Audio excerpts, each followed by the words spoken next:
예수님의 재림이라는 제목을 가지고 하나님 말씀을 나누겠습니다.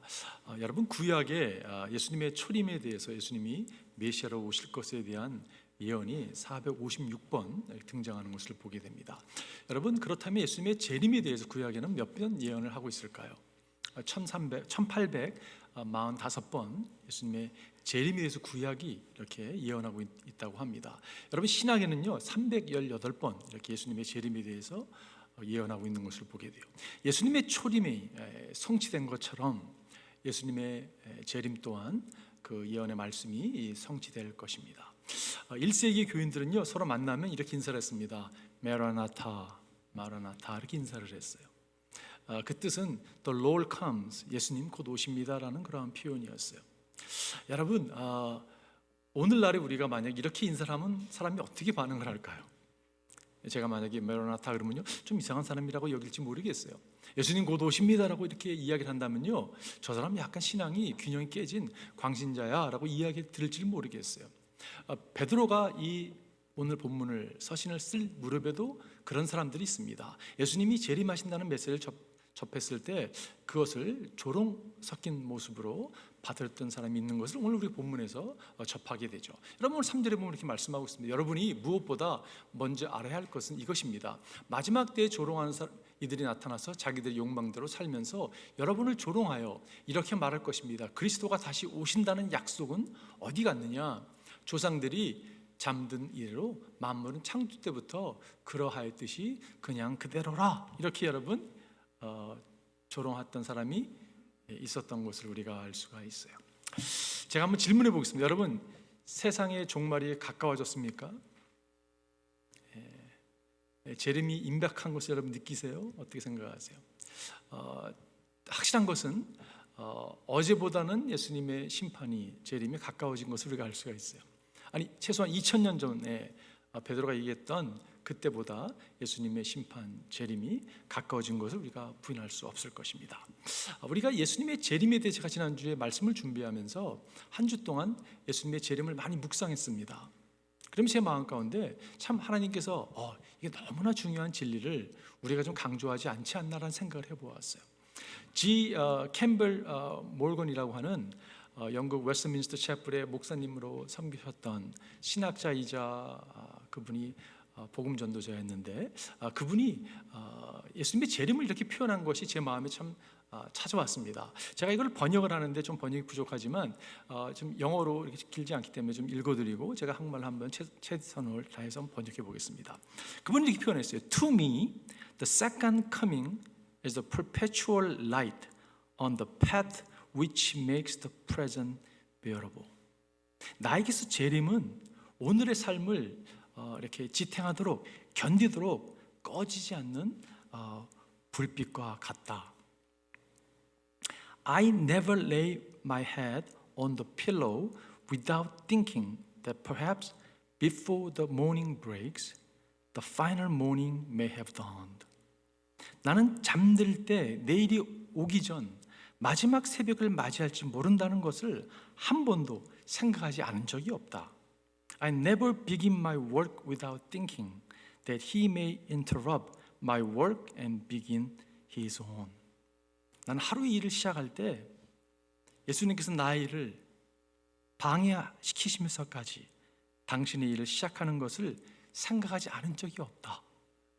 제가 이분의 글을 접하면서 무슨 생각이 들었냐면 나와 참 다르다라는 생각을 했어요. 여러분 어떠세요? No wonder 이분이 그 시대에 그렇게 많은 분들에게 영향을 끼치고 복음을 전하고 선한 영향을 끼칠 수 있었던 것은 이 재림에 대한 신앙, 이 확고한 신앙이 있었기 때문에 이런 삶을 살지 않았을까라는 생각을 해보게 됩니다. 여러분, 예수님의 재림이 왜 중요합니까? 왜 베드로는 이다지 이것을 강조하면서까지 그의 서신의 마무리 부분에서 이거를 이야기하고 있을까요? 사실 베드로전서 1장에서도 이것을 멘션을 했었는데 다시 한번 끄집어내서 다시 한번 강조하는 이유가 무엇일까요? 왜 예수님의 재림의 신앙이 중요한가? 오늘 5절에서 그 답을 우리가 얻게 되죠. 여러분, 베드로가 기억합니다. 그들이 이렇게 말하는 것은 하나님의 말씀으로 하늘이 오랜 옛날부터 있었고 땅이 물에서 나와 물로 말미암아 형성되었다는 것과 또 물로 그때 세계가 홍수에 잠겨 망하여 버렸다는 사실을 그들이 일부러 무시하기 때문이다. 말씀을 무시한 거라고 이야기하고 있어요. 하나님이 말씀으로 세상을 창조하셨는데 그것을 무시했다. 하나님께서 노아를 통해서 홍수로 세상을 심판했던 그 사건을 무시했다라고 이야기하고 있는 거예요. 그러나 지금 있는 하늘과 땅도 불사르기 위해서 그 동일한 말씀으로 보존되고 있으며 경건하지 못한 자들의 심판을 받아 멸망을 당할 날까지 유지됩니다. 여러분, 무엇을 얘기하고 있는 것입니까? 지금 말씀을 이야기하고 있는. 왜 예수님의 재림이 그다지 중요한가? 주님께서 말씀하셨기 때문에, 우리가 말씀을 진리로 믿기 때문에 여러분, 우리가 이 신앙을 붙드는 것이 중요하다는 것이요. 우리는 무엇을 믿습니까? 우리는 어떤 현상, 일어나는 일들을 믿는 것이 아니라 우리는 변치 않는다고 고백하고 있는 이 진리의 말씀을 믿고 있는 거죠. 여러분, 오늘 우리가 예배를 드리면서 오늘이 2021년 2월 7일 주일 예배입니다. 여러분, 오늘 우리가 예배를 드리면서 이 시간이 하나님께서 우리에게 주시는 복된 시간이 되기를 바라요. 어떻게 보면 예수님의 재림에 대한 좀 불투명한 그런 모습이 있었다면 주님께서 우리 가운데 오늘 찾아와 주셔서 말씀으로 명확히 말씀해 주시고 우리가 그런 재림에 대한 신앙이 우리 신앙이 아니었다면 여러분, 오늘부터 정말 여러분과 제가 예수님의 재림의 신앙을 붙들고 그 진리를 붙들고 나아가는 복된 인생이 되기를 바랍니다. 이것이 왜 중요하냐? 우리가 말씀을 붙들고 살아갈 때 여러분, 우리의 인생이요, 어떤 환경 가운데서도 능력을 발휘할 수 있는 그런 삶이 되기 때문에 그렇다고 저는 믿습니다. 오늘 재림에 대한 몇 가지를 나누고 싶습니다. 첫 번째는요, 예수님은 당신의 신부들 위해 재림하실 것입니다.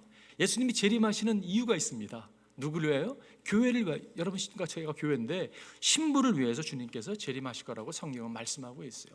오늘 1절은 이렇게 시작합니다. 사랑하는 여러분, 나는 여러분에게서 이 두 번째 편지를 쓰고 있습니다. 베드로가 두 번째 편지를 썼어요, 그죠? 베드로전서를 쓰고 두 후서를 썼습니다. 이 두 편지로 나는 여러분의 기억을 되살려서 여러분의 순수한 마음을 일깨우려고 합니다. 지금 베드로가요, 성도들에게 편지를 쓰면서 여러분의 그 순수한 마음이 일깨워지기를 바란다고, 여러분의 기억을 좀 되살리기를 바란다고 이렇게 말씀해주고 있어요. 여기서 영어로 보니까 reminders to stimulate you to wholesome thinking. 여러분 생각이 정말 하나님께서 말씀하신 것을 기억하는 리마인더가 되는 그런 시간이 되기를 사모한 것을 보게 돼요. 그러면 2절에 이어지는 것이, 그렇게 해서 거룩한 예언자들이 이미 예언한 말씀과 주님이신 구주께서 여러분의 사도들을 시켜서 주신 계명을 여러분의 기억 속에 되살려라는 것입니다. 무엇이 되살아난다고요? 말씀이 되살아나는 거예요. 계명이 되살아나는 거예요. 수많은 하나님의 사람들 통해서 예언됐던 그 말씀이 여러분 가운데 되살아나기를 베드로가 원했다는 거예요. 영어로 보면 I want you to recall the words. recall the word. 그 말씀이 다시 한번 되살아나기를 그다지 원했던 것을 볼 수가 있어요. 여러분, 예수께서 우리의 죄를 지시고 십자가에서 처절하게 죽으셨습니다. 그리고 끝난 것이 아니라 예수님은 부활하셨어요, 그죠? 우리는 부활의 하나님을 믿습니다. 그 부활하신 주님께서 이 땅에 제자들과 함께 계시다가 많은 사람들에게 보이셨죠, 그죠? 500명에 한 번에 나타난 적도 있었고 수많은 제자들과 시간을 보내고, 여러분, 주님께서 40일이 지난 후에 감람산에 제자들을 부르십니다. 그리고 그들이 보는 앞에서 예수님께서 승천하셨어요, 그죠? 예수님은 죽으시고 부활하시고 승천하셨습니다. 그 승천하는 장면을 제자들이 보면서 어떤 생각이 들었을까요? 아마 성경에 기록되지 않지만 입을 쩍 벌리고 너무 놀랐을 것이에요. 여러분, 그 장면이 사도행전 1장에 나오죠. 사도행전 1장 10절에 보면 이렇게 말씀하고 있습니다. 예수께서 떠나가실 때에 그들이 하늘을 쳐다보고 있는데 갑자기 흰 옷을 입은 두 사람이 그들 곁에 서서 갈릴 사람들아, 어찌하여 하늘을 쳐다보면서 서 있느냐? 너희를 떠나서 하늘로 올라가신 이 예수는 하늘로 올라가시는 것을 너희가 본 그대로 오실 것이다 하고 말하였다. 여러분, 이 장소에 베드로가 있었어요, 그죠? 이 장소에 머물면서 천사가 하는 음성을 베드로가 들었습니다. 그리고 이 사건은요, 베드로에 있어서, 베드로의 신앙에 있어서 여러분 잊을 수 없는 신앙이죠. 어찌 이 사건이 있겠습니까?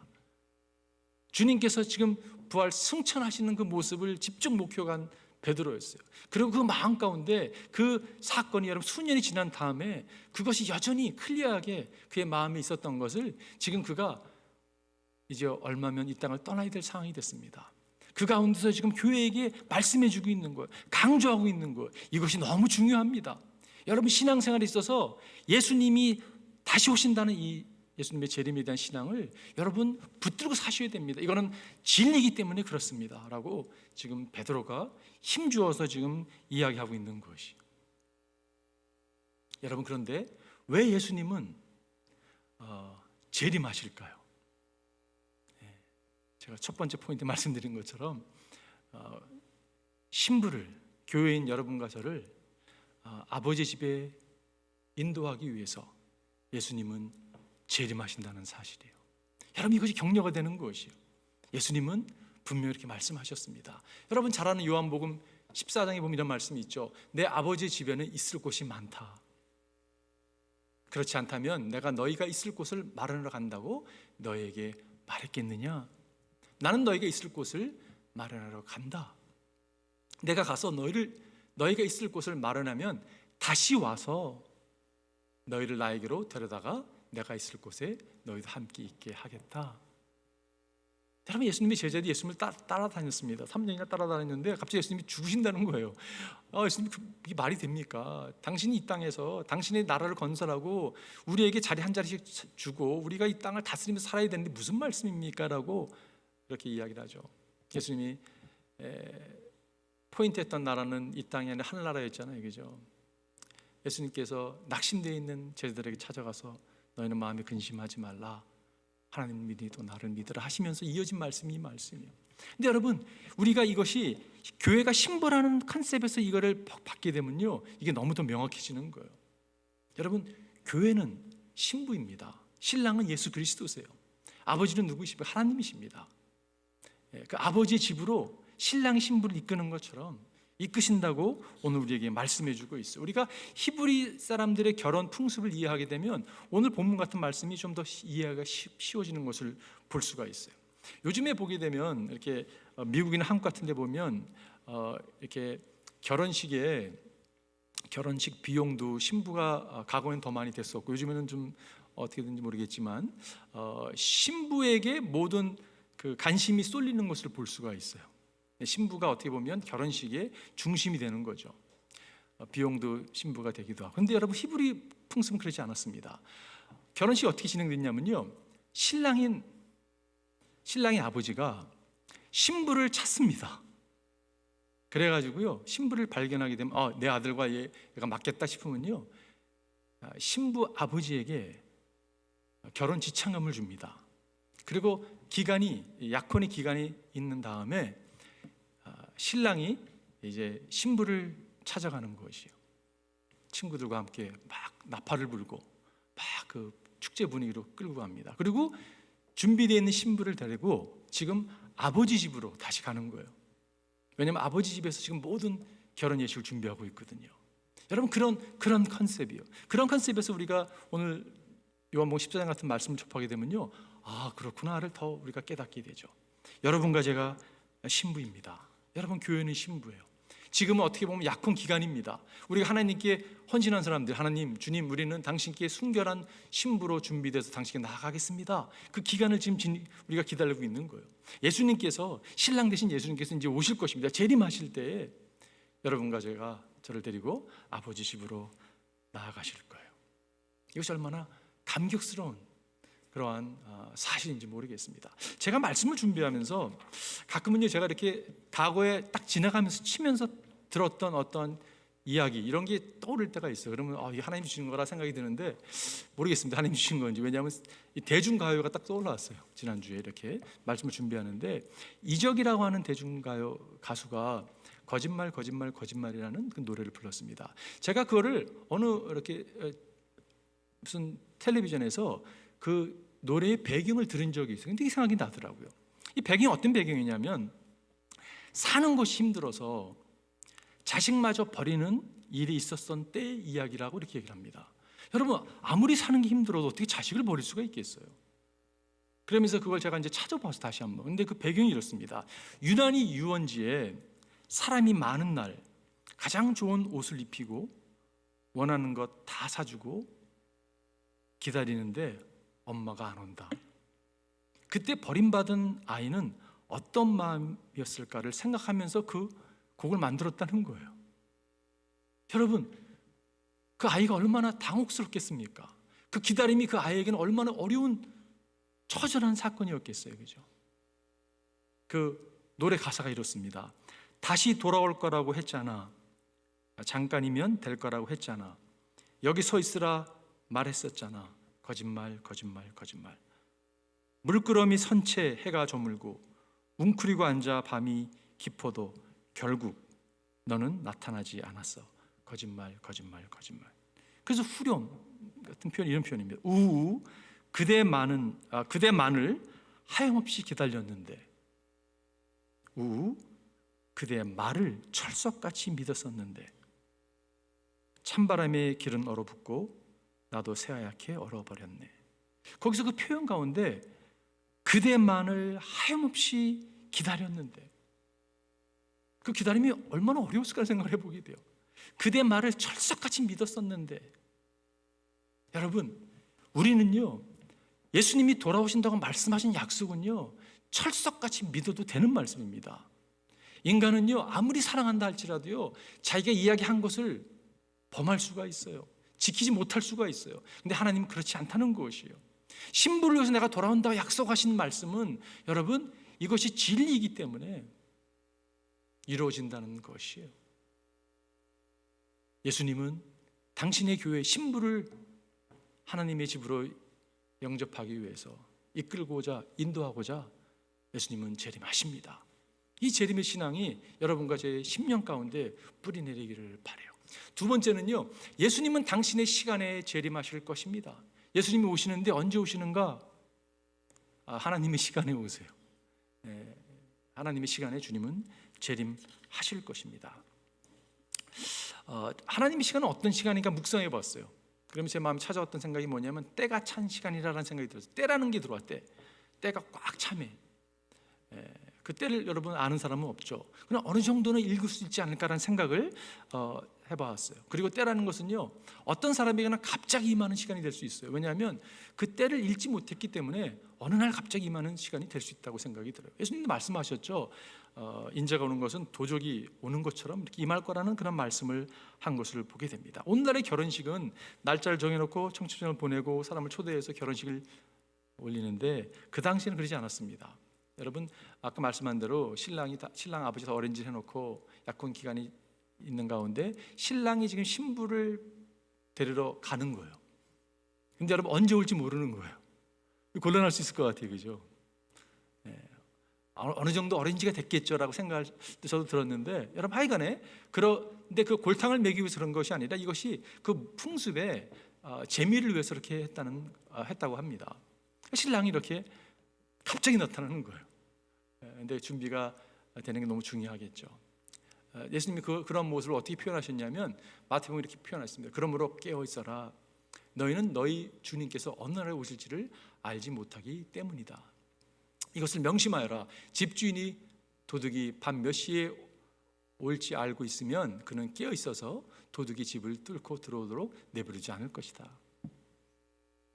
알 수 있다는 표현을 하고 있는 거예요. 그죠? 그러므로 너희도 준비하고 있어라. 너희가 생각하지 않은 시각에 인자가 올 것이다 라고 말씀하고 있어요. 갑자기 임한다는 표현, 그것은 갑자기 임한 것이 사실 아니라 하나님의 시간에 임한 것인 것을 우리가 알 수가 있어요. 여러분, 시간은 굉장히 상대적인 것 같습니다. 예를 들어서 우리가 어떤 재미있는 영화를 한 편을 보는데 2시간이 막 금방 지나간 것처럼 느껴질 때가 있어요. 그죠? 야곱이 라헬을 사랑하니까요, 7년이 하루 같다라는 표현을 하잖아요. 아니, 어떻게 7년이 하루처럼 느껴지겠습니까? 여러분, 너무 라헬이 좋았던 거예요. 그의 장인 삼촌을 위해서 7년을 고생을 하는데도 불구하고 하루처럼 느껴질 정도로.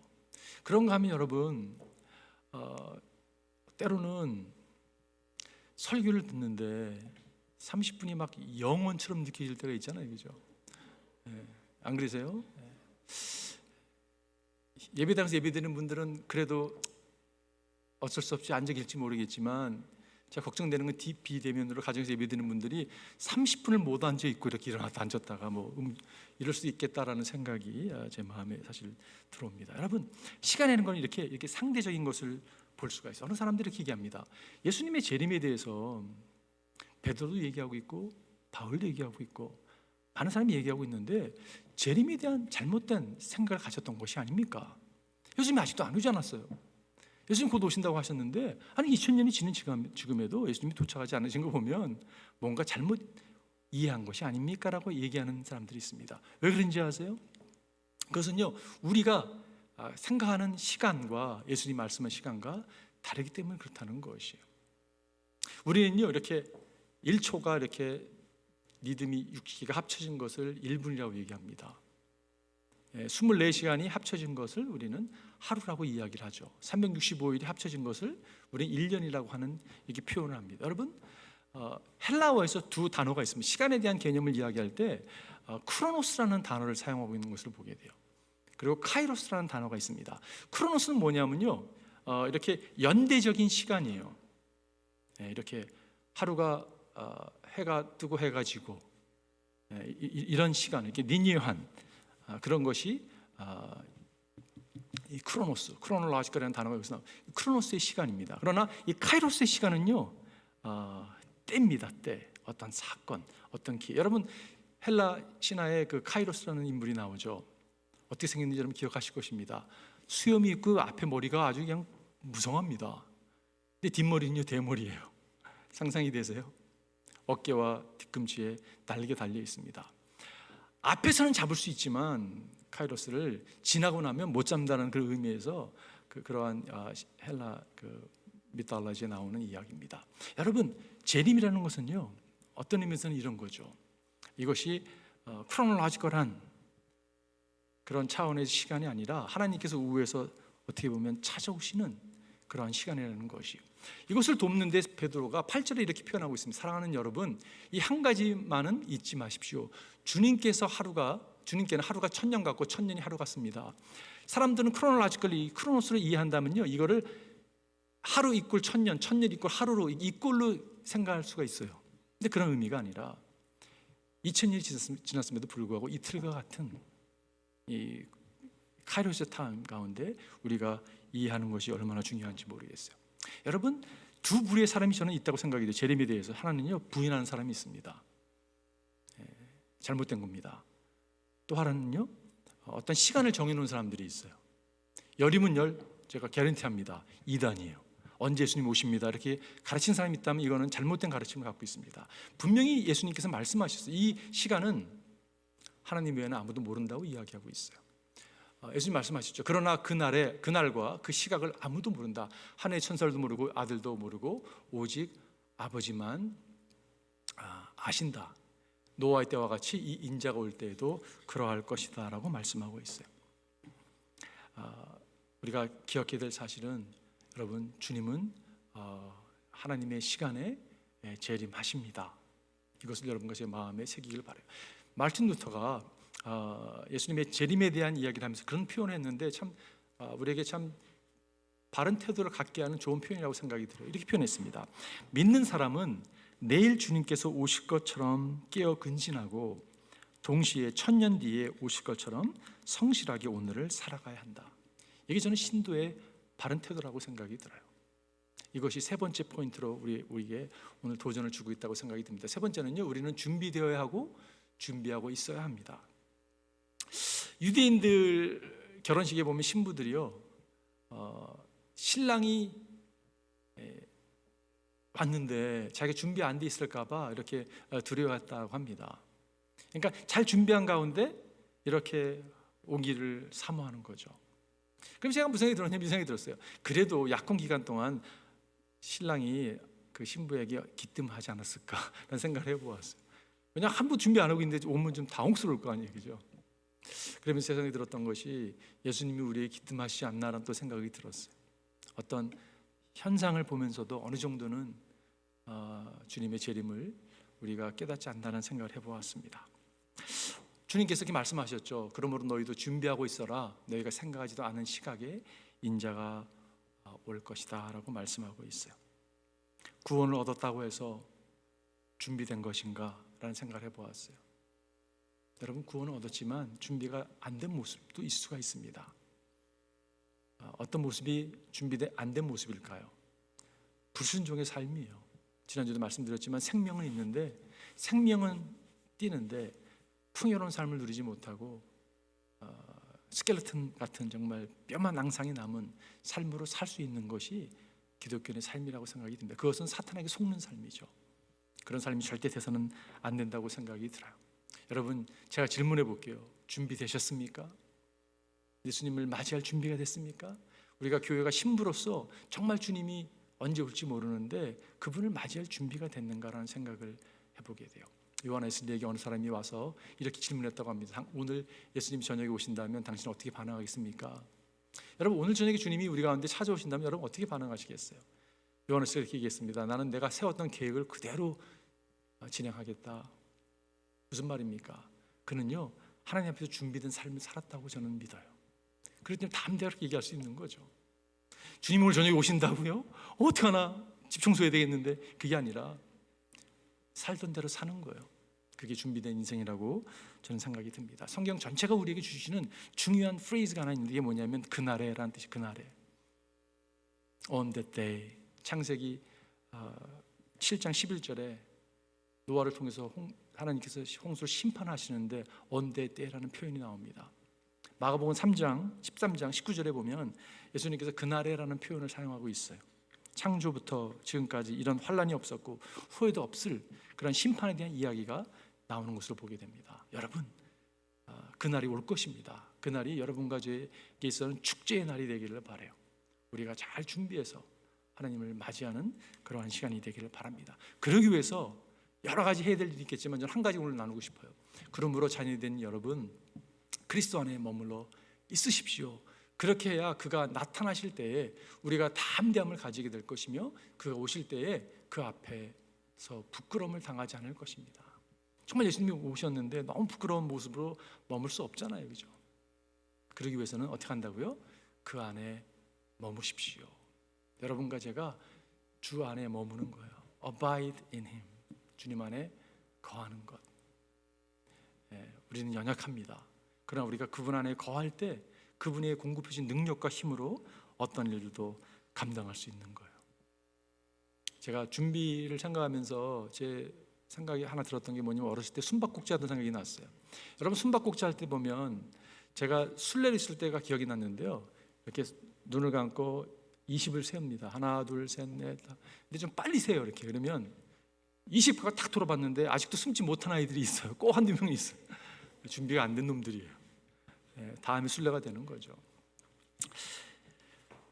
제가 결론 내리면서 C.S. 루이스라는, 여러분 아시죠? 유명한 사람인데 C.S. 루이스가 쓴 어린이 책들이 있습니다. 그 중에 나니아 연대기 시리즈가 있는데 그 가운데 새벽 출정호의 향해라고 하는, 제가 한국 타이틀 사실 몰랐는데 새벽 출정호의 향해라고 하는 타이틀이었어요. 그 안에 보면요, 예수님을 상징하는 그 사자 아슬란이 나옵니다. 그리고 루시와 대화하는 장면이 나와요. 루시가 뭐라고 얘기하면 이렇게 얘기합니다. 아슬란이, 사자가, 예수님을 상징하는 사자가 지금 루시한테 이렇게 얘기해요. 슬퍼하지 말아요. 우리는 곧 만나게 될 것입니다. Do not look so sad. We shall meet soon. 그러니까 soon이라는 표현을, 곧이라는 말의 의미가 무엇입니까? 라고 루시가 질문해요. What do you call soon? 근데 그 질문에 에슬란이 답을 합니다. I call all time soon. I call all time soon. 제가 이게 딱 와닿지 않는 거예요. 그래서 묵상해 봤어요. 이게 무슨, 아내한테도 물어봤습니다. 자기야, 내가 이게 좀 딱 와닿지 않는데. 그래서 대화를 하면서 제 마음 가운데 몇 가지 생각이 이렇게 들어왔어요. I call all time soon이라는 것이, 예수님이 떠나셨지만, 예수님은 승천하셨지만 성령으로 우리 가운데 오셨잖아요, 그죠? 요즘 승천하신 목적은 성령으로 우리 가운데 거하고 싶어서 오셨잖아요. 그러니까 예수님이 늘 함께 하시는 거야 라는 생각이 들었어요. 또 다른 생각은요, 늘 준비해야 되겠다. 늘 정말 준비하면서 예수님을 맞이할 준비라고 살아야 되겠다는 생각이 제 마음 가운데 찾아왔어요. 또 하나는요, 예수님의 재림은 어제보다 가까워졌다는 것이에요. 여러분과 제가 이 예수 그리스도의 재림의 신앙을 붙들고 아무리 환경이 어려워도, 아무리 삶이 고달프더라도, 모든 걸 다 포기하고 싶다 할지라도 여러분, 주님의 신앙을 붙들고 재림의 신앙을 붙들고 승리하는 여러분과 제가 되기를 바라요.